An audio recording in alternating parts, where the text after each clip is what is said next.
우리 왕 대신 예수님이 이 자리에 오셨습니다. 주님을 환영합시다.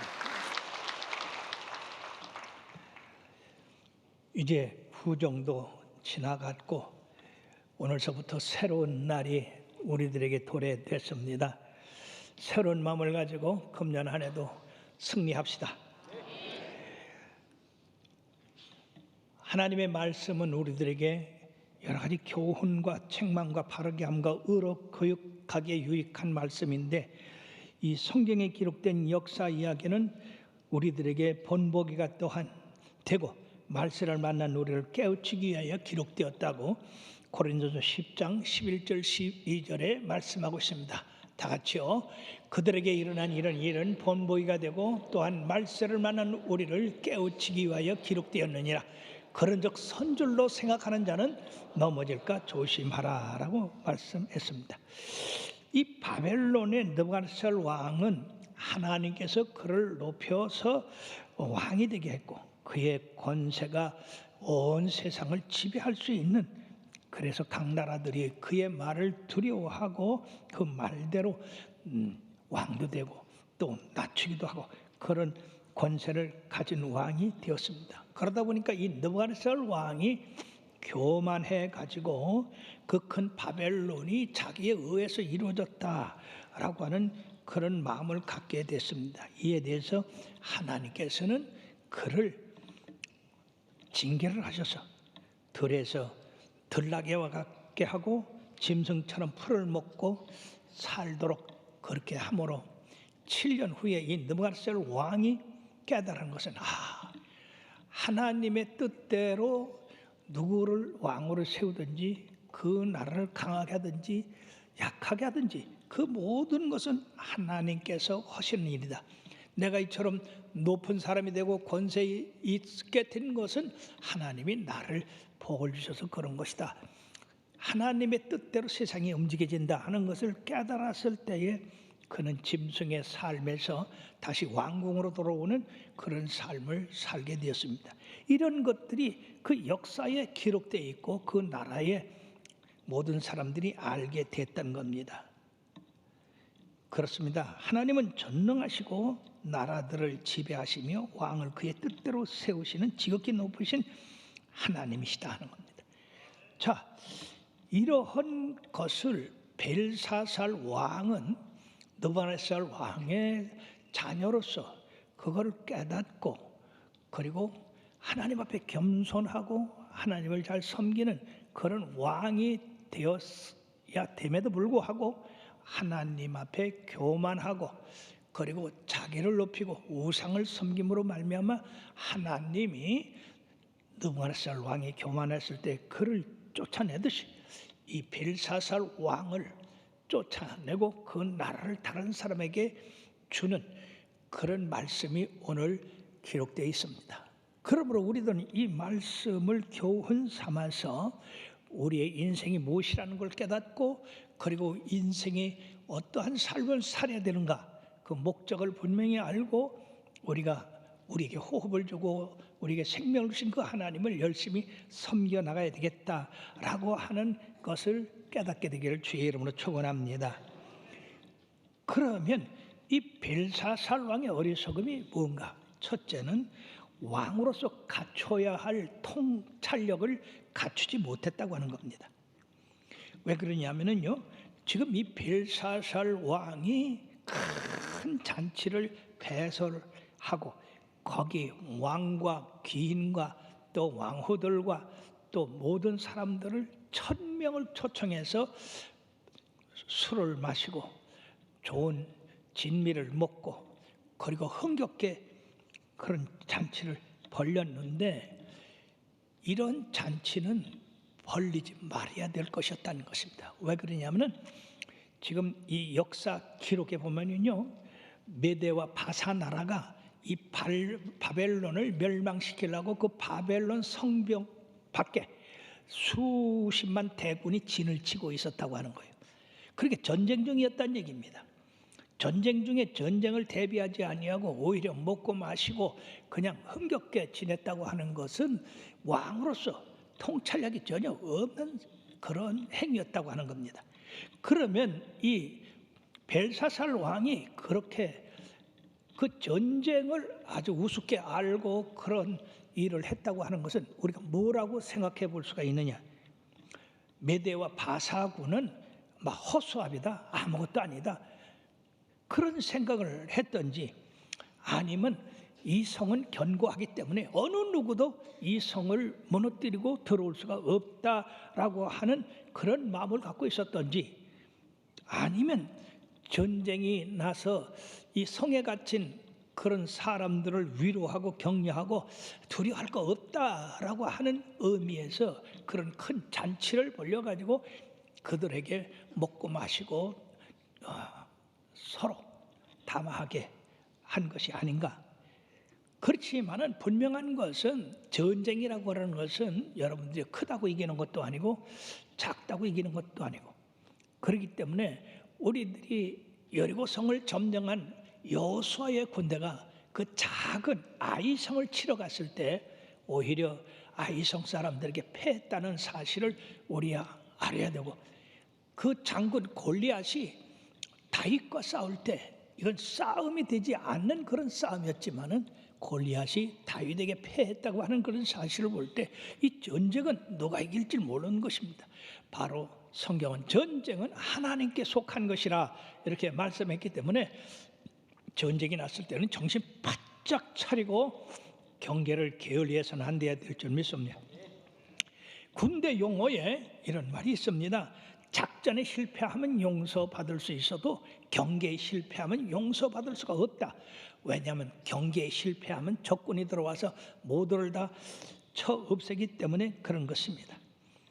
우리나라 역사 가운데 임진 외난으로 말미암아 7년 동안 그 외적에게 짓밟힘을 당하고 모든 건물들이 다 불살림을 당하고 좋은 것 다 뺏기는 그런 불상사가 있었는데, 얼마든지 임진 외난이 일어날 것을 알고 충신들이 거기에 대비하라고 왕에게 하소연했지만은 왕은 그 말을 듣지 않았어요. 감히 이 나라를 누가 침범하겠냐? 그러한 경계를 푸는 일 때문에 그 임진 외난으로 말미암아 우리나라에 큰 손해를 입히게 됐고, 70년 전에 어떤 큰 전쟁이 일어났는데 여러분들 아세요?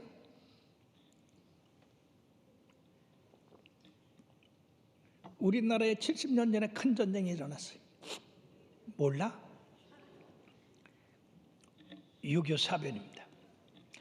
6.25 사변 때 그 기록을 한 면에서 보면은요, 우리나라 고위 당국자 중에 스파이가 있었대요. 그래가지고 6.25 전날 모든 군대의 높은 사람들을 다 서울로 불러서 파티를 열었다는 겁니다.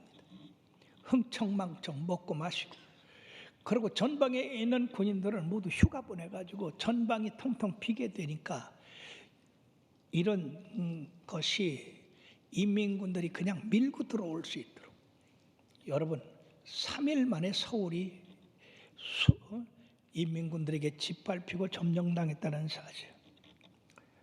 전쟁에 대비하지 않으면 누구든지 패하게 돼 있는 겁니다. 지금 우리나라 그 국방 형태를 보면 그때와 비슷한 점이 있지 않을까 우리 염려가 됩니다.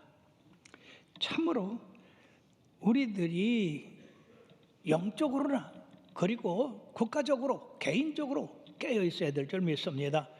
그러므로 주님께서 깨어 있어라, 예비하고 있어라, 준비하고 있어라, 언제 어느 때 주님이 오실지 모른다고 우리들에게 경각심을 불어넣어주고 계시는 것입니다. 뿐만 아니라 베드로전서 5장 8절 9절에 보면 다 같이요, 근신하라, 깨어라, 너희 대적마귀가 우는 사자같이 돌아다니며 삼킬 자를 찾나니 너희는 믿음을 굳게 하여 저를 대적하라고 이렇게 말씀하고 있습니다. 사랑하는 여러분들이요, 우는 사자같이 삼킬 자를 찾으니 이 얼마나 무서운 일입니까? 우리가 정신 차리고 믿음에 굳게 서지 않으면 이 사단에게 먹히고 말 것이요. 더군다나 이 말세를 당해서 지금 아주 혼란한 상태에 있습니다. 이럴수록 더욱더 정신 차리고 깨어 있어야 될 줄로 믿습니다. 두 번째는 이 벨사살 왕은 교만했다 하는 것입니다. 하나님은 교만한 자를 싫어하십니다. 잠언서 16장 18절에 보면 다 같이요, 교만은 패망의 선봉이요 거만한 마음은 넘어짐의 앞잡이라고 이렇게 말씀했습니다. 교만한 자는 하나님이 거꾸로 들인다는 얘기예요. 벨사살 왕은 느부갓네살의 아들이 되어가지고 그 전임자들이 겪은 그 경험을 다 알고도 그것들로부터 배워야 할 것을 배우지 아니했다고 하는 겁니다. 여러분, 아는데 그 아는 것을 실제 삶에 적용하지 않으면 그건 큰 불행이다 그 말이에요. 누가복음 12장 47절에서 48절에 보면 다 같이요, 주인의 뜻을 알고도 준비하지 아니하고 그 뜻대로 행하지 아니한 종은 많이 맞을 것이요 알지 못하고 맞을 일을 행한 종은 적게 맞으리라고 말씀했습니다. 우리는 늘 주님의 재림을 대비해야 된다고 늘 말씀을 합니다.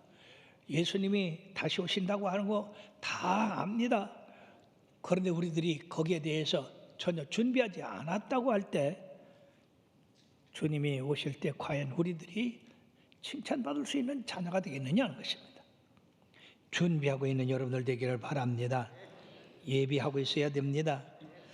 즉, 이 벨사살의 교만한 것 세 가지는 뭐냐면은 자신을 하늘에 하나님보다도 높였다는 겁니다. 엄청난 교만입니다. 인간이 뭡니까? 우리 하나님께서 야곱, 그 이스라엘 민족의 조상되는 야곱에게도 뭐라고 그랬냐면은 버러지 같은 야곱아라고 불렀어요. 하나님 보시기에는 야곱이 큰 민족의 조상이 됐다 할지라도 그건 버러지 같이 된다, 지렁이 같다. 다윗은 그렇게 훌륭한 왕이라도 그는 시편 22편 6절에 뭐라고 기도했느냐? 하나님, 나는 벌레요 사람이 아닙니다. 그 하나님의 거룩성과 그 영광된 것 앞에 인간이라는 것은 정말로 먼지와 같고 더러운 벌레와 같고 시궁창 같은 것이 우리 인생입니다. 그런데 뭐가 그렇게 잘나가지고 교만했느냐 이거죠. 베드로전서 1장 24절 25절에 보면 다 같이요, 그러므로 모든 육체는 풀과 같고 그 모든 영광은 풀의 꽃과 같으니 풀은 마르고 꽃은 떨어지되 오직 주의 말씀은 세세토록 있도다. 여러분, 권세 가진 사람들이 알아야 될 거는 인생이라는 거는 풀과 같다고 하는 거, 그리고 그 영화라고 하는 것은 꽃과 같이 떨어지면 다 말라버린다고 하는 것을 깨닫고 사는 사람이 참으로 잘한 사람이고 그런 사람이 겸손한 사람이다 하는 것입니다. 그렇기 때문에 자기를 하나님같이 높이니까 그 느부갓네살 왕이 예루살렘 성전을 정복하고 그 그릇을 전부 바빌론으로 옮겨갔는데 이 벨사살 왕은 그 잔치에 왕과 귀족들과 왕후들과 후궁들 모두가 그 하나님의 성전에서 쓰여질 금, 은 그릇을 다 가져다가 술을 따라 마시고 음식을 해서 먹고 그런 일을 했습니다. 여러분, 그것이 하나님은 아니시지만은 그 그릇들이 하나님을 섬기는데 쓰여진 그릇이었기 때문에 바로 거룩하게 우리들이 그것을 사용해야 될 줄 믿습니다. 그런데 이 벨사살 왕은 그 하나님이 어디 있느냐? 그 하나님을 무시하고 안중에도 없이 생각하고 그 그릇들을 이렇게 세상 허랑방탕한 방탕한 그릇으로 사용했으니 이것은 분명히 하나님의 거룩한 이름을 막론때 일컬은 것이다. 성경에 분명히 셋째 계명에 내 이름을 막론때 일컫지 말라, 내 이름을 막론때 일컫는 자를 죄 없다 하지 않겠다고 말씀하고 계십니다. 뿐만 아니라 세 번째는 왕이 보지도 듣지도 알지도 못하는 우상들을 찬양했다고 말씀하십니다. 우상 숭배는 하나님이 가장 싫어하는 겁니다. 1계명에서 3계명까지가 뭡니까? 나 외에 다른 신을 네게 두지 마라. 우상을 만들지 말고 절하지 마라. 나 여호와는 질투하는 하나님인즉 나를 미워하는 자의 죄를 갚되 3,4대까지 하라니와 나를 사랑하고 내 계명을 지키는 자에게는 천대까지 복을 주라. 할렐루야. 여러분들은 천대까지 복을 받는 자들이 되어야 될 줄로 믿습니다. 그런데도 불구하고 우상들을, 각종 우상들, 바벨론은 이 우상의 도시들입니다. 그거를 섬기니까 하나님의 노를 격발한 것이에요. 이와 같이 벨사살 왕은 자기를 하나님같이 높이고 그리고 하나님의 거룩한 기물들을 천하게 사용했고 그리고 우상을 숭배한 이 일이 그의 참으로 어리석고 교만한 일이었는데, 가장 중요한 일은 하나님은 살아계시고 하나님은 벨사살 왕의 호흡을 주장하고 계시다고 하는 겁니다. 이거는 벨사살뿐 아니라 이 세상의 모든 사람에게 다 적용되는 말씀인 줄 믿습니다. 나와 여러분들이 지금 살아있는 건 뭡니까? 숨을 쉬기 때문에 살아있는 겁니다. 숨을 쉰다는 것은 뭡니까? 생명을 가지고 있다는 얘기입니다.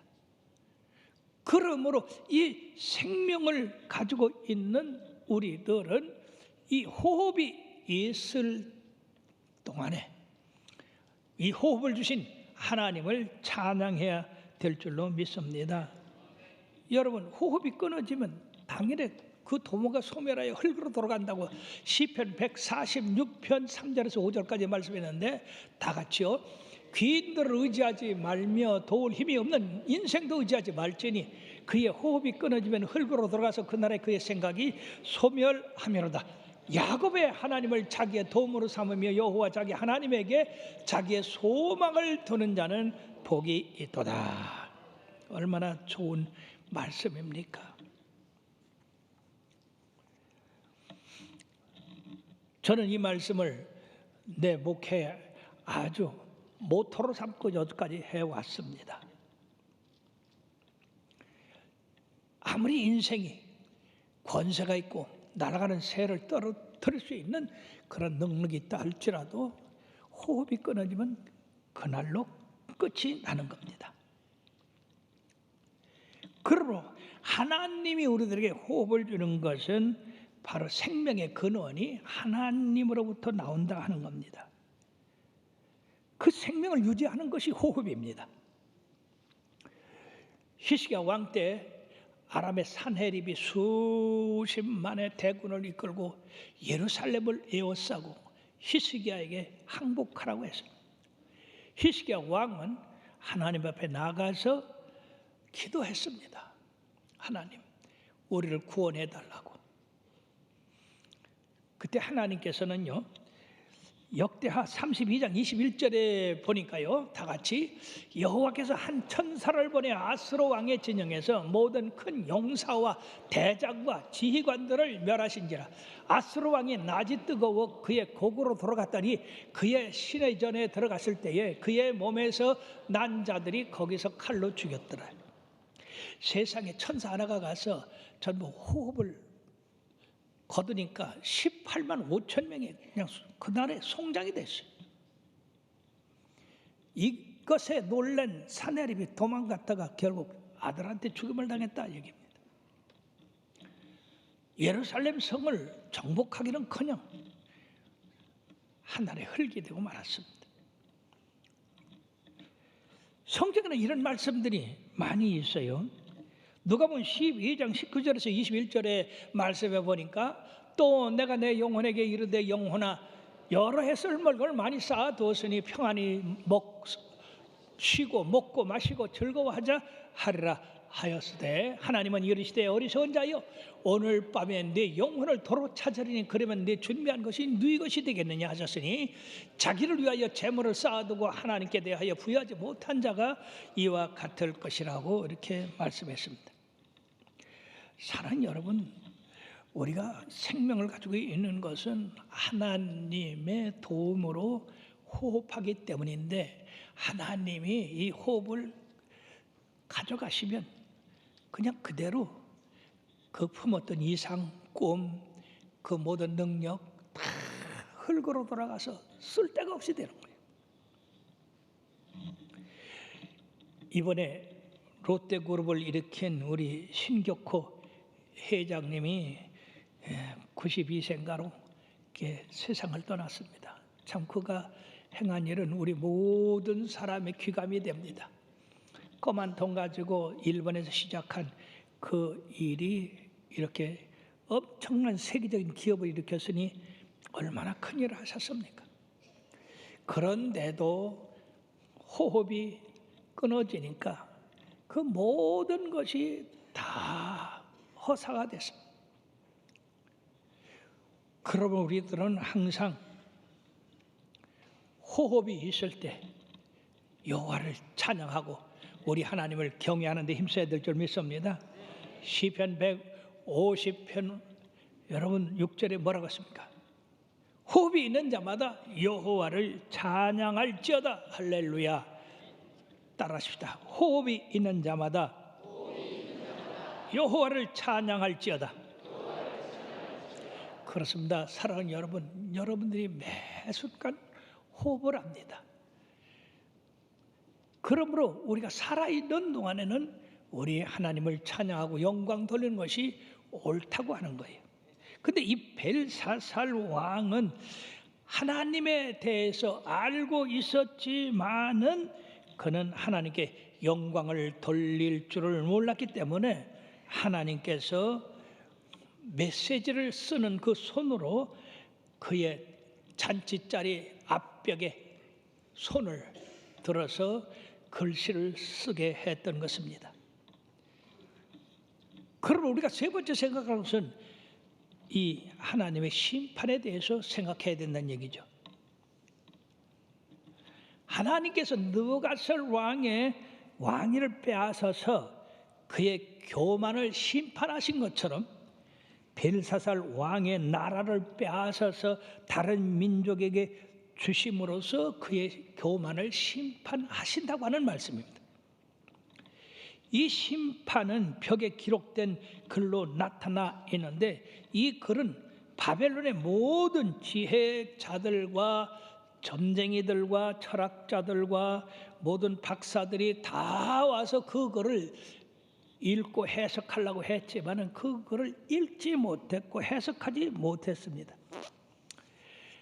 그때 느부갓네살 왕에 함께 있었던 그 왕후가 바로 다니엘을 소개했습니다.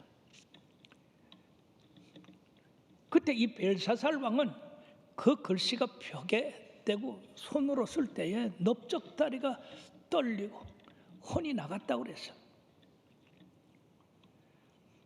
그러므로 그거를 해석하는 자에게 나라의 셋째 치리자로 삼고 그를 크게 부하게 한다고 했지만은 다니엘은 그런 것은 다른 사람에게 주어 나는 그래도 그 글을 해석해 드리겠다고 했습니다. 그 글의 뜻은 다니엘서 5장 25절에 있는 것 같이 기록된 글자는 이것이니 다 같이요. 곧 메네 대겔 오바라신. 예. 메네라고 하는 말은 하나님이 이미 왕의 시대를 세워서 그것을 끝나게 하셨다. 결국 우리 하나님은 하나님의 의지에 따라서 때와 계절을 바꾸시며 왕들을 세우시기도 하고 패하기도 하신다는 겁니다. 저는 가끔 징기스칸에 대해서 참 이상하다. 그 몽골하고 하는 그 사막 지역, 메마른 지역, 어떻게 해서 그 지역에서 세상의 중국을 통일시키고 그 세력이 저 유럽에까지 가게 됐는가? 제가 헝가리 부다페스트를 갔더니요, 거기에 무슨 기록이 있느냐 하면은 이 징기스칸 군대가 안데스 산을 넘어서 그 유럽의 헝가리까지 들어왔대요. 불과 헝가리를 하루 이틀이면 다 점령할 그런 시점에서 그들이 물러갔답니다. 즉 징기스칸이 죽은 거예요. 그러니까 그 나라가 거기서 끝났다는 게. 다행히 헝가리는 징기스칸의 말바꿈에 짓밟히지 않았다고 그들이 얘기를 하는데, 아무리 강한 사람이라도 호흡이 끊어지면 패하게 되어 있는 것입니다. 세상의 군왕들, 정복자들 지금 다 어디 갔습니까? 다 흙이 되고 말았습니다. 그러면 메네라고 하는 것은 왕의 나라가 세어서 끝이 났다. 끝난 겁니다. 대결은 왕을 저울에 달아서 보니 부족함이 배었다. 즉 벨사살 왕이 하나님의 저울에 평가받을 때에 부족함이 배었다고 하는 것입니다. 벨사살은 도덕적이고 영적인 성품인 하나님의 의로운 기준에 미달되어서 쫓겨나게 됐다는 겁니다. 사무엘상 2장 3절에 보면 하나님은 행동을 달아보신다. 따라합시다. 하나님은 행동을 달아보신다. 왜 좀 크게 못해요? 하나님은 행동을 달아보신다. 하나님은 여러분들 예배도 달아보시고 있어요. 예배를 잘 드리고 있는지 없는지, 여러분들 봉사도 달아보시고 계세요. 여러분들의 마음도 달아보시고 계세요. 하나님의 저울에 올라갔을 때 여러분들 절대 부족함을 비해서는 안 됩니다. 그래서 평상시에 열심을 내라, 힘써 봉사해라, 마음을 다하고 뜻을 다해서 주님을 사랑하라. 그 원인이 뭡니까? 언젠가 벨사살 왕만 하나님의 저울에 달려 부족함이 배일 것이 아니라 우리 모두가 다 하나님의 저울에 달려서 부족함이 배인다 하면 그것은 여러분 어떻게 되겠어요? 만약 어떤 공장에서 제품을 만들어낼 때 그게 부족한 제품이 나왔다. 그러면 여러분들 그 정품으로 팔겠어요? 그냥 처리하겠어요? 그거는 그대로 버릴 거예요. 하물며 우리 인간들의 행위에 대해서 하나님이 다 달아보시는데 부족함이 뱉다고 할 때 이거 어떻게 되겠어요? 그러면 사랑하는 여러분들은 항상 깨달을 게 뭐냐면 언젠가는 하나님의 저울에 달려 재야 될 텐데 부족함에 비해서는 안 되겠다라는 마음을 가지고 열심으로 주님을 섬기시길 바랍니다. 왜 주여 주여 하는 자마다 다 천국에 들어갈 것이 아니라고 했습니까? 그들이 부족함이 배었습니다. 쉽게 얘기해서 불량품이다 그 말이에요. 여러분들이 불량품이 되지 않도록, 기준에 미달되는 성도가 되지 않도록 모든 면에 힘쓰시기를 바랍니다. 기도뿐 아니라 봉사, 하나님 앞에 드리는 물질, 전도, 그리고 맡은 바 책임을 다하는 모든 일, 이런 것들이 다 저울에 달려서 기록이 되는데 우리 예수님께서도 세상에 계셨을 때에 이런 말씀을 많이 하셨어요. 알곡과 쭉정이, 알곡은 주인의 창고에 들이지만은 쭉정이는 불에 태운다고 그랬습니다. 얼마나 무서운 말씀입니까? 우리는 씨앗과 같아서 우리의 마음이 옥토에 떨어지면 30배, 60배, 100배 결실을 맺지만 길바닥에 떨어지면 새가 와서 먹어버린다고 그랬어요. 지혜로운 건축자가 되어서 반석 위에 집을 세워야지 창수가 나고 홍수가 나도 그 집이 견고하게 서 있지만 모래 위에 세운 집은 무너짐이 심하다고 했습니다. 성경에는 끊임없이 우리들로 말미암아 우리의 공로가 하나님의 불로 시험할 때 타지 않아야 된다고 말씀했어요. 그러므로 여러분들 오늘 이 말씀을 들으면서 여러분들 자신을 한번 하나님의 저울에 올려놓으시길 바랍니다. 과연 나의 지금 형 상태를 하나님의 저울에 올려놨을 때 벨사살 왕같이 부족함이 배일까? 하나님은 충분할까? 그런 사람들을 우리 주님이 착하고 충성된 종아, 네가 적은 일에 충성하였으므로 많은 것으로 네게 갚겠다고 하는 그런 음성을 듣게 될 줄 믿습니다. 참으로 원하기는 오늘 같은 날 이렇게 주의를 지키기 위하여 이 자리에 다 참석한 여러분들을 주님 앞에 알고게 된 줄 믿습니다. 알고게 되십시오. 끝으로 우바르신, 여기는 베레스라고 나왔는 같은 말입니다. 바벨론 나라를 하나님이 나뉘어서 메대와 바사 사람에게 준바되었다. 이것은 왕과 왕국의 도덕적이고 영적인 몰락 때문에 하나님께서 바벨론 왕국을 끝맺고 그것을 메대와 바사인들에게 준바됐다는 얘기입니다. 그러므로 사랑하는 여러분들이요, 국가나 공동체나 사회나 가정이나 분명히 알 것은 도덕과 윤리, 영적인 그러한 몰락이 있으면 망하게 되어 있습니다. 로마가 천년간의 그 역사가 왜 망했습니까? 도덕적으로 부패하고 공의가 실현되지 못하고 정의가 없어진 나라가 되었습니다. 부정부패가 그 나라를 지배하고 향락이 그 나라를 지배하고 그랬을 때 그 로마도 망했고, 이것은 하나님이 세상을 다스리는 원칙이요 근본에 속하는 것입니다. 그렇기 때문에 항상 우리들이 개인이나 가정이나 사회나 국가가 도덕적으로 그 하나님의 기준을 지켜나가야 될 줄로 믿습니다. 이 나라를 위해서 여러분들 많이 기도해 주시길 바랍니다.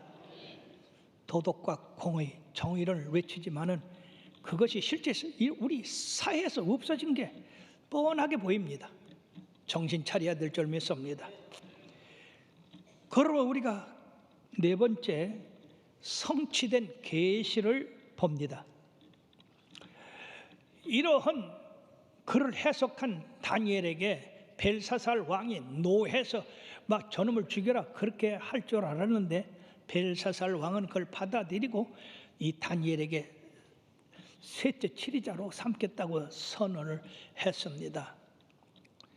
즉 자기가 약속한 것을 지켰다는 것입니다. 그러나 그날 밤에 벨사살 왕은 죽임을 당했다고 했습니다. 그리고 메대 사람 다리오가 그 나라를 얻었다고 했는데 여러분들이 한번 생각해 보십시오. 어떻게 그렇게 벨사살 왕이 믿고 있던 그 성이 점령당할 수가 있었나? 그 역사 기록에 보면 그 바벨론 성은 외성과 내성으로 이렇게 두 성곽이 되어 있는데 바깥 성곽은 높이가 60m, 안에는 30m, 말만 들어도 어마어마한 그런 높이입니다. 그런 견고한 성이었기 때문에 이 벨사살 왕이 야 쳐들어라 어느 누구도 이 성은 점령하지 못한다 그렇게 자만을 한 거예요. 뿐만 아니라 전쟁을 준비하기 위해 그 성 안에는 20년 먹을 양식을 준비해 놨다고 합니다. 그러니까 성을 아무리 외워싸도 겁날 게 없는 거예요.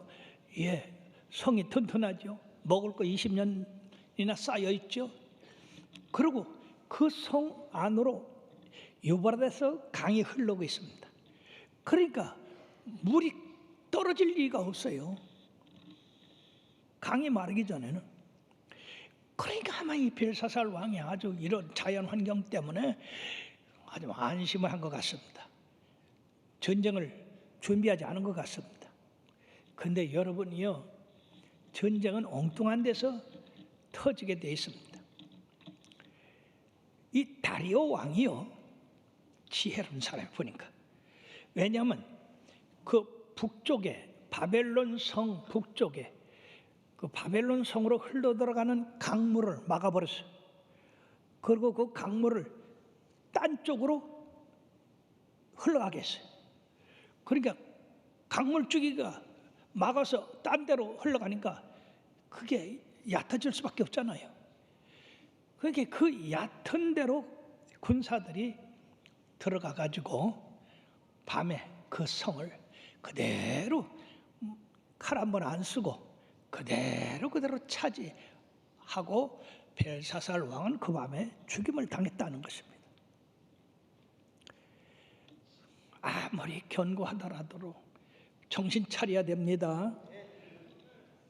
내가 섰다고, 내가 예수 잘 믿는다고 그렇게 할 게 아니라 항상 부족해서 하나님 앞에 더 간구하고 더 충성할 수 있도록 우리들이 근신해야 될 줄 믿습니다. 그것이 바로 BC 539년 10월 12일 밤이었다고 역사는 기록하고 있습니다. 한 왕의 어리석음으로 말미암아 그 나라가 멸망당했고 다른 사람의 손에 넘어갔다. 이 얼마나 안타까운 일입니까? 우린 여기서 우리의 신앙생활을 점검해 볼 필요가 있습니다. 고린도후서 6장 2절의 말씀에 보니까 다 같이요, 보라 지금은 은혜 받을 만한 때요, 보라 지금은 구원의 날이로다. 지금 이 순간에 우리들이 정신 차리고 예수를 믿고 구원에 합당한 그런 그릇들이 돼야지. 새털같이 많은 이 세상 뭘 그렇게 몸달게 사는가, 오늘 못하면 내일 하지, 그런 사상을 갖는다면 그건 대단히 위험한 사상이라는 것입니다. 이 시간이 굉장히 중요한 거예요. 이 시간을 우리가 듣고 깨달아서 우리들이 잘못된 거 있으면 회개하고 바르게 고쳐야 될 줄 믿습니다. 지난 23일, 바로 3일 전이죠. 워싱턴 DC에서 지구 종말 시계를 2분 120초에서 100초로 당겨놨어요. 즉 20초 당겼다 그 말이에요. 지구 종말이 100초밖에 남지 않았다는 얘기예요. 참으로 지금 위험한 시대에 살고 있어요. 100초가 지나면 지구가 멸망될 수도 있다 하는 겁니다. 이거는 세계 우주 과학자들이 모여서 이 현 세대를 측정하고 그렇게 지구 종말이 100초밖에 안 남았다라고 그 시계를 돌려놨던 겁니다. 이런 시기에 우리가 살고 있어요. 여러분들의 영혼은 언제 어느 때 주님이 오셔서 우리를 부른다 하더라도 들어갈 준비가 되어 있습니까? 대답 크게 하세요. 주님 앞에 올라갈 준비가 되어 있습니까? 주님 앞에 설 준비가 됐습니까? 주님의 저울에 달려서 충만하게 될 준비가 됐습니까? 점점 갈수록 대답이 현찮아지.